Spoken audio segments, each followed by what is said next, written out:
Hi అందరికీ నమస్కారం. Megastar Chiranjeevi గారి 70వ జన్మదినం బ్రహ్మాండంగా అంగరంగ వైభవంగా జరిగింది. ఆయన ఇక్కడ లేకపోయినప్పటికీ ఆయనకు మెసేజ్ల వర్షం, అభినందనల వెల్లువ, పుట్టినరోజు శుభాకాంక్షల వెల్లువ కురిసింది అని చెప్పాలి.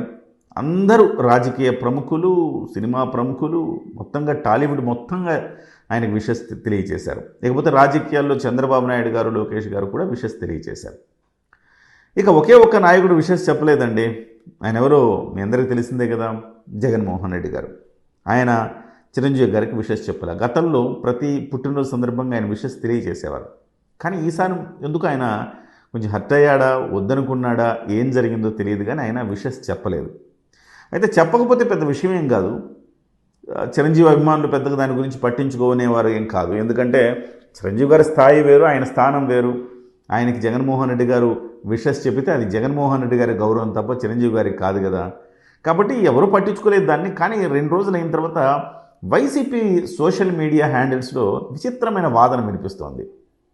చిరంజీవి గారికి విషెస్ చెప్పలేదంటే జగన్మోహన్ రెడ్డి డిసైడ్ చేశాడు, తేల్చేశాడు. చిరంజీవి మా ఓడు కాదని చెప్పాడు, ఒక మంచి సంకేతాన్ని ఇచ్చాడు. కాబట్టి అందరికి కూడా చిరంజీవి గారిని ఇక మనం ఓన్ చేసుకోవాల్సిన అవసరం లేదు అంటూ వాళ్ళ యూట్యూబ్ హ్యాండిల్స్లో అలాగే సోషల్ మీడియాలో చక్కర్లు కొడుతూ ఉంది. అయినా చిరంజీవి మీ ఓడని ఎప్పుడైనా చెప్పాడా? ఎప్పుడు చెప్పలేదు కదా. మీ ఓడని ఎప్పుడు చెప్పాడు? ఏదైనా ఒక దశ చెప్పండి మీ ఓడని చెప్పింది.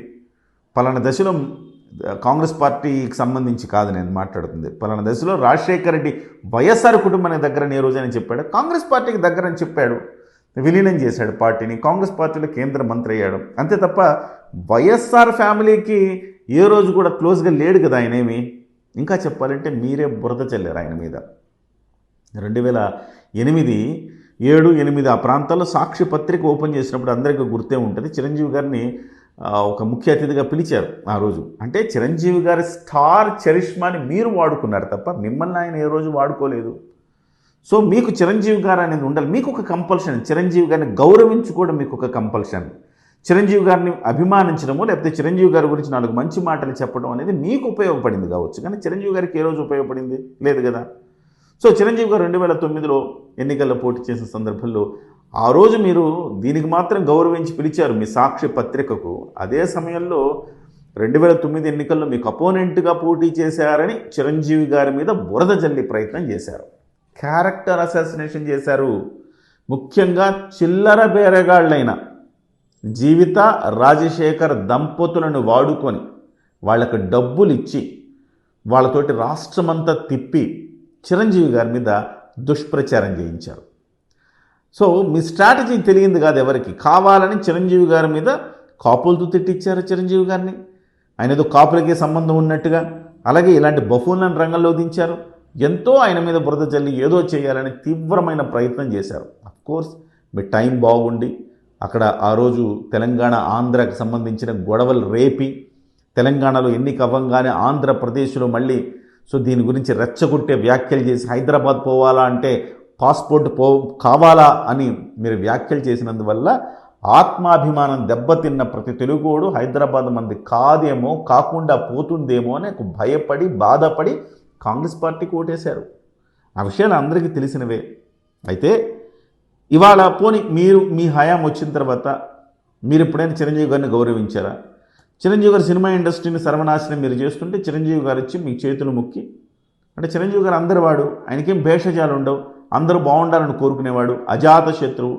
సో మీకు ఆయన నమస్కారం పెట్టి కొంచెం ఇండస్ట్రీని, కొంచెం తండ్రి పాత్రలో ఇండస్ట్రీని మంచిగా చూడండి అని చెప్పాడు. సో అందరూ ఏమన్నారంటే ఆయన జగన్మోహన్ రెడ్డి స్టార్టింగ్లో ఆయన కూడా నమస్కారం పెట్టాడు, అది చూపించట్లేదు అని చెప్తున్నారు. నమస్కారం పెట్టాడా కాదా అనేది కాదు ఇక్కడ. చిరంజీవి గారు నమస్కారం పెట్టినప్పుడు అప్పుడు ప్రతి నమస్కారం చేయడం అనేది ఒక సంస్కారం, అది మర్చిపోయారు అనేది ఒక పాయింట్. రెండవది, సహజంగా మీకు ఇంత నొప్పి వచ్చిందే, ప్రతిపక్ష నాయకుడు హోదా ఇవ్వకపోతే కారు ఎక్కడో కొంచెం దూరంగా పెట్టుకుని సాధారణ ఎమ్మెల్యే లాగా నడిచి అసెంబ్లీలోకి వెళ్ళటం అనేది చాలా అవమానంగా మీరు ఫీల్ అయ్యారే. మరి మెగాస్టార్, పద్మభూషణుడు అప్పటికే ఆయన, మరి ఆయన్ని మీరు ఇంటి దాకా సాధారణంగా రమ్మని చెప్పాలి కదా. అలా కాకుండా కార్లు ఎక్కడో ఆపుకొని సెక్యూరిటీలు ఎటెళ్ళాలని అడుక్కొని వాళ్ళు వెళ్ళేలాగా ఎందుకు చూశారంటే చిన్న చూపు చూసినట్టే కదా మీరు. సో ఆ రకంగా మీరు ఏ రోజు ఆయన్ని మావోడు అని మీరు అనుకోలా. ఆయన ఎప్పుడు మిమ్మల్ని మీ ఓడని ఆయన అందరివాడు, ఆయన అందరివాడిగానే ఉంటాడు. ఎవరిని ఆయన పల్లెత్తు మాట అనలేదు. పలానవాడు మావాడను, పలానవాడు మావాడు కాదన ఆయన ఎప్పుడు కూడా ద్వేషభావాలు ఆయన ఎప్పుడు చూపించలేదు. మీరు మాత్రం చూపించారు. సో ఇప్పుడు మావాడు కాదని మీరు ఒక ఏమంటారు ఒక ట్యాగ్ ఇచ్చేసి మావాడు కాదు అని చెప్పినంత మాత్రం ఏమొద్దు. మహా అంటే మీరు బహుశా ఇంకా అధికారంలో రారు. ఒకవేళ మీరు వచ్చారనుకోండి ఒక జనం ఫేట్ బాగాలేక అప్పుడు చిరంజీవి గారి సినిమాలో కూడా 10 రూపాయలకు 15 రూపాయలకు టికెట్లు అమ్మిస్తారు. అంతేగా, అంతకుమించి ఏం చేయగలుగుతారు మీరు? రెండవది, చిరంజీవి గారికి సంబంధించి దుష్ప్రచారం చేస్తారు, ఆయన మీద బురద చల్లే ప్రయత్నం చేస్తారు. సో అది ఆంధ్రప్రదేశ్ ప్రజలకు తెలియందా? చిరంజీవి గారికి జగన్మోహన్ రెడ్డి గారికి నక్కకి నాకులో కనుక్కున్నంత తేడా ఉంది. చిరంజీవి గారు తాజాగా 1,00,000 కోటి రూపాయలు ఇచ్చారు ప్రభుత్వానికి, సీఎం సహాయ నిధికి. ఆయన పుట్టినరోజు మీరు ఏ రోజైనా పిల్లికి బిచ్చం పెట్టారా? పోనీ వరదలు వచ్చినప్పుడు 1 కోటి రూపాయలు ఇచ్చారు కదా, ఏం చేశారు ఆ 1 కోటి రూపాయలు? దానికేమో లెక్కాపత్రం ఉందా? ప్రభుత్వానికి మేము ఇయ్యము, మేమే ఖర్చు పెడతాను. ఎక్కడ ఖర్చు పెట్టారు మీరు? సంవత్సరం అయింది కదా, చెప్పారా? ఎక్కడ ఖర్చు పెట్టారు మీరు? ఏమన్నా చెప్పారా? చెప్పలేదు కదా. సో సిగ్గుపోతూ ఉంది కదా ఆ విషయంలో. ఎట్లా కంపేర్ చేసుకుంటాము? అలాంటి మీరు విష్ చేసినా చేయకపోయినా చిరంజీవి గారికి ఏం ఫరక్ పడదు. కాబట్టి ఒక్క అంశాన్ని ఇక్కడ మనం గుర్తుపెట్టుకోవాలి ఏంటంటే, చిరంజీవి గారిని మీరు పట్టించుకోకపోవటం వల్ల మీ చిల్లర బ్యాచ్కి ఏమన్నా నష్టమేమో కానీ చిరంజీవి గారికి అయితే నష్టం లేదు. ఇంకా చెప్పాలంటే మీ నాయకులకు చాలా హర్ట్ అవుతున్నారు. మీ నాయకుల్లో ఒక భయం మొదలైంది.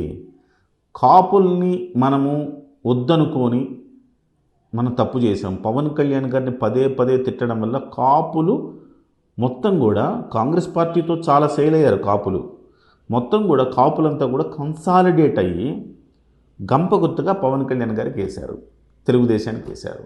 అది ఇవాళ మీ ఓటమికి 11 సీట్లకు కారణమని తెలిసింది కదా. అనుభవం, స్వానుభవం.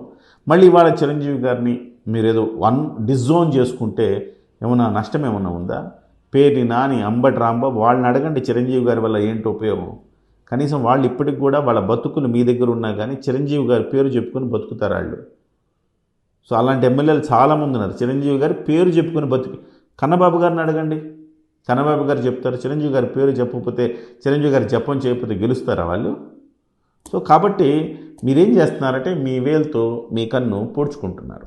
అంటే ఒక రకంగా చెప్పాలంటే అసంబద్ధ ఆలోచనలు, బుర్రలేని ఆలోచనలు ఎవరు మీకు సలహాలు ఇస్తున్నారు, ఏం చేస్తున్నారు కానీ ఒక ట్వీట్ వేస్తే పోయేదానికి, సరే వేగపోయినా వదిలేస్తే సరిపోయేదానికి మీ వాళ్ళతోనే మీరే స్టోరీలు రాయించుకొని ఈ రకంగా చేసుకొని చివరకు బదనాం ఎవరైనా అవుతున్నారంటే మీ దగ్గర నాయకులు కనీసం 2029లోనే గెలుస్తామన్న ఆశలు ఎంతో కొంత ఒక 10% అన్న ఉన్నా ఆ 10% కూడా ఆవిరైపోయే పరిస్థితికి మీరు తెస్తున్నారు. మీకు మీరే నష్టం చేసుకుంటున్నారు.